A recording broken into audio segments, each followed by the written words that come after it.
యొక్క నిరసన కార్యక్రమం నిర్వహించడం జరిగినది. మరి యొక్క ఈ కార్యక్రమానికి వివిధ గ్రామాల సర్పంచులు, టీఆర్ఎస్ పార్టీ ముఖ్యులు, పెద్దలు అందరూ కూడా ఈ కార్యక్రమానికి రావడం జరిగింది.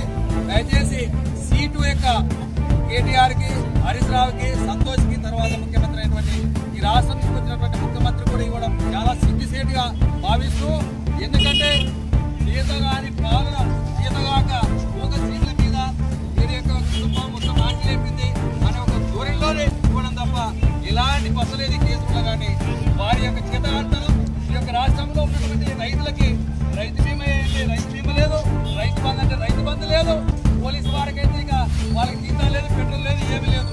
ఏం చేస్తున్నాడంటే ఆయన తుట్టడిగా జరిపాడు.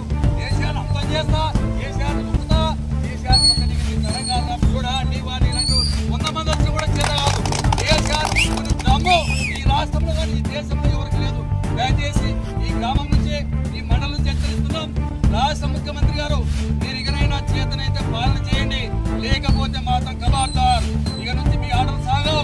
రేపు మున్సిపాల్లో గులాబీ జెండా అన్ని మండలం కాదు ఈ రాష్ట్రంలో ప్రతి గులాబీ జెండా మున్సిపాల్లో కూడా ఎగరబోతుంది.